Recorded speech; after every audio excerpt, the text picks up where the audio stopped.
오마이TV 시청자 여러분 반갑습니다. 저는 오마이뉴스 대표기자 오연호입니다. 조국 혁신당이 창당한 지 어제자로 딱 100일이 되었습니다. 지난 총선에서 돌풍을 일으키며 12석을 차지했고요. 원내 제3당이 된 조국 혁신당, 그 중심에는 조국 대표가 있습니다.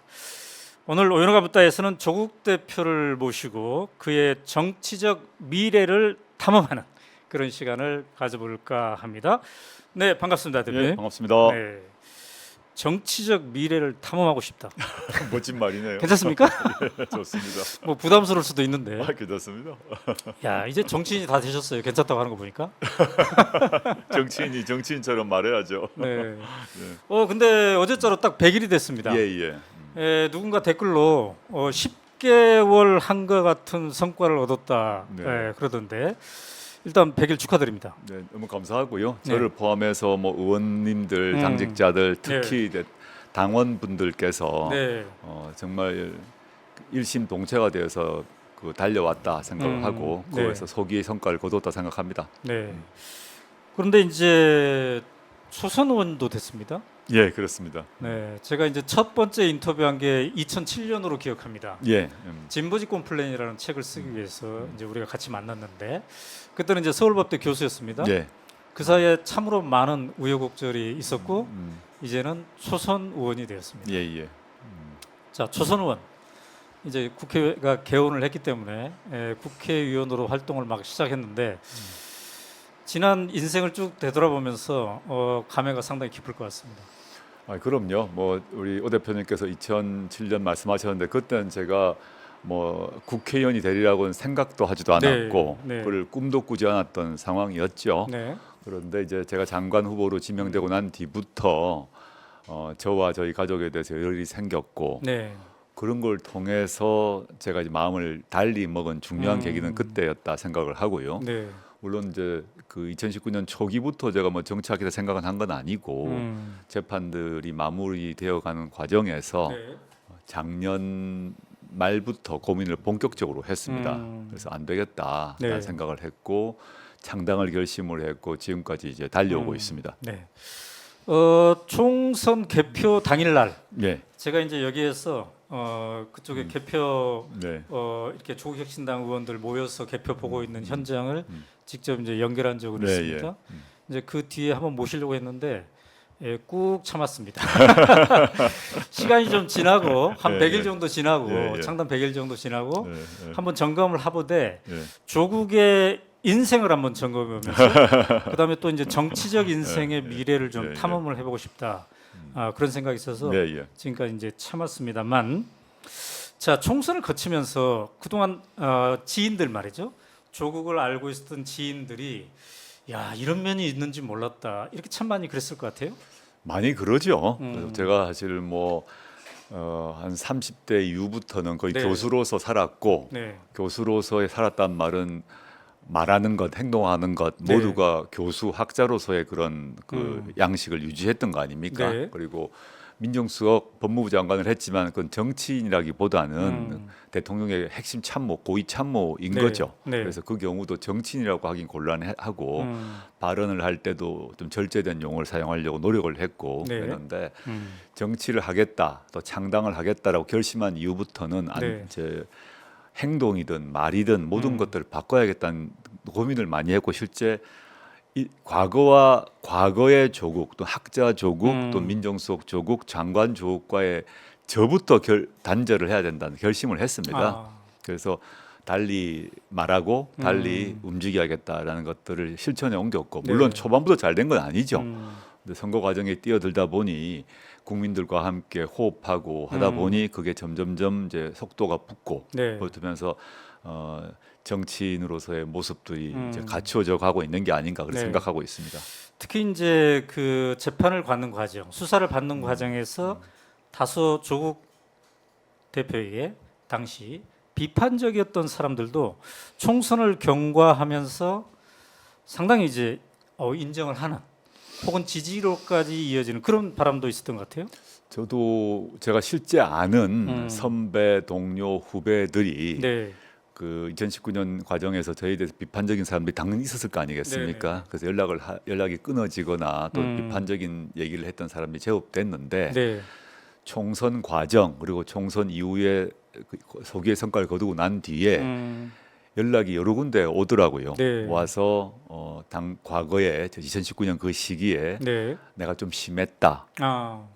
미안하다라는 말을 먼저 하시고 네. 그리고 이번에 총선을 통해서 성공해서 너무 다행이다. 네. 나 도와주겠다. 이렇게 내가 도움이 뭐가 필요하냐 묻기도 해서 그게 참 큰 차이인 것 같습니다. 제가 이제 총선 기간 중에 봤던 댓글 중에 조국 대표님께 감사드린다.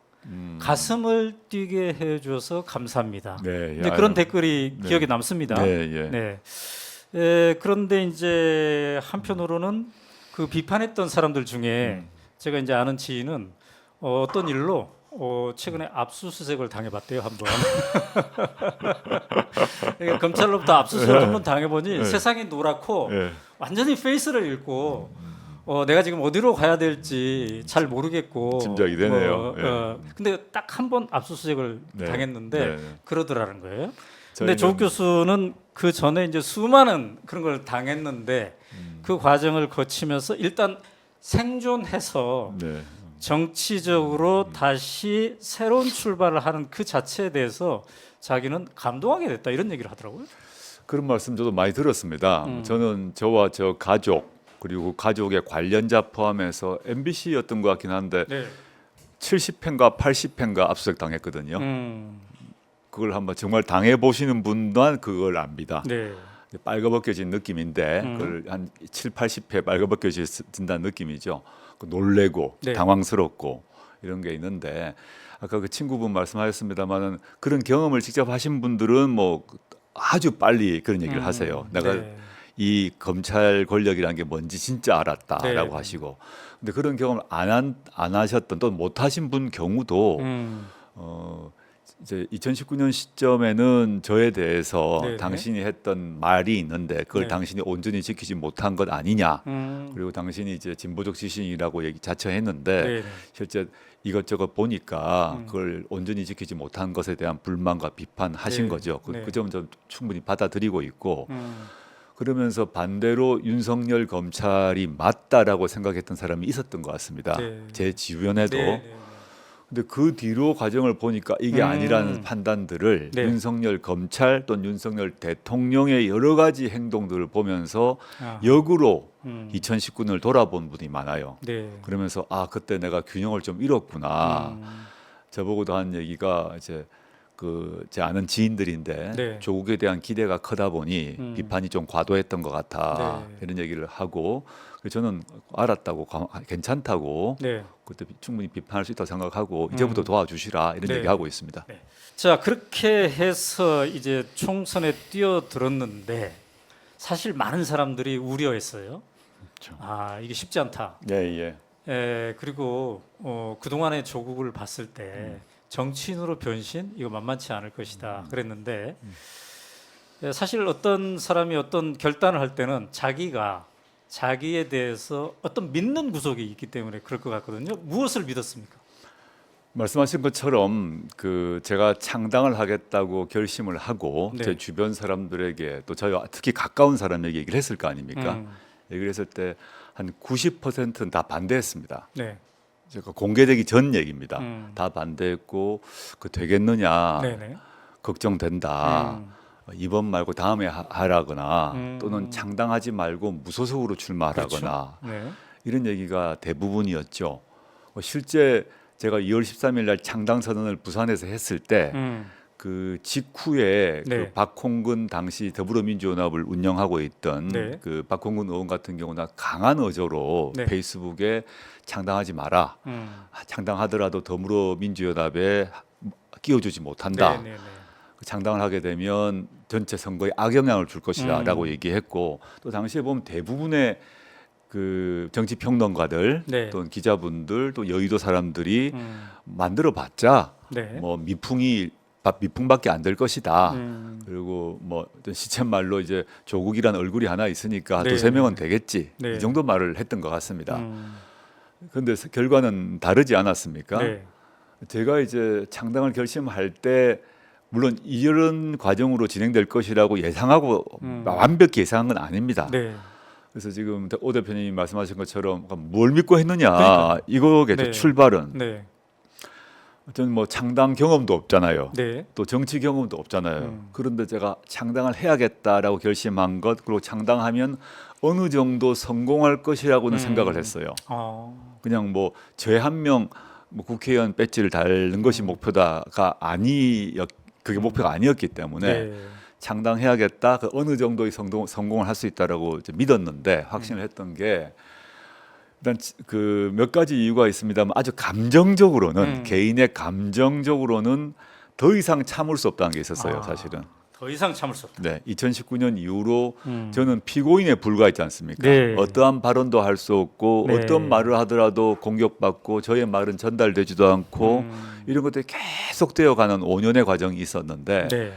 그 뒤로 윤석열 대통령이 집권을 하고 나라가 엉망진창이 되는 과정을 계속 또 보게 된 거죠. 네. 그랬을 때 제가 이제 저 스스로 더 이상 못 참겠더라고요. 더 이상 이제 안 된다. 나 네. 개인으로도 네. 이런 게 하나 있었고 네. 두 번째는 그 제가 윤석열 정권 출범 이전에 이런 결심을 했으면 아마 그런 결심을 못했을 것 같아요.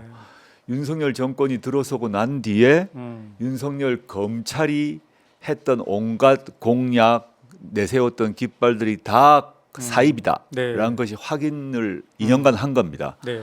그리고 국민들께서도 윤석열이란 사람이 검사시설에 내세웠던 공정과 상식이라는 게 실제는 아니네 네. 라는 걸 알아가는 과정들이 확인되었습니다. 그 네. 여러 가지 여론조사를 통해서. 그래서 이거는 제가 나섰을 때 저를 받아줄 국민들이 있을 것이다라고 믿었고 물론 제 가까운 개인 중에서도 정치하라는 사람은 많았죠. 근데 물론 그걸 창당을 하라고 얘기한 건 아닙니다. 네. 그래서 좀 불교 용어를 쓰자면 네. 이제 백척간두에 전 서 있었고 백척간두에서 진일보를 할 것인가 말 것인가인데 네. 진일보를 하려고 하니까 많은 사람들이 떨어져 죽는다 그랬단 말이죠. 근데 진일보를 딱 했더니 결과적으로 국민들이 받아주신 거예요. 살려준 겁니다. 제가 잘나서가 아니라 네. 백척간두에 서 있는 조국을 국민들이 지켜보고 네. 그 5년 전에는 막 조롱하고 비난하고 욕했던 분도 많이 계셨는데 네. 근데 그 저에 대해서 화살을 쏘고 채찍질하고 침을 뱉던 윤석열 정권 또는 그 사람들의 행태를 보고 다시 생각을 하셨고 네. 그리고 그 상태에서 제가 진일보해서 절벽으로 떨어지는 거 아닙니까? 네. 그런 과정에서 국민들이 쟤를 살려야겠다라는 생각 또 저 친구의 생각을 들어봐야겠다. 네. 조국의 꿈이 뭔지 조국의 비전이 뭔지는 들어봐야 되는 거 아닌가? 그 조국에게 기회를 줘야 되는 거 아닌가? 이런 국민들의 판단이 있었던 거라고 생각합니다. 네. 그게 저의 서기의 성과의 가장 근본적 힘이고 네.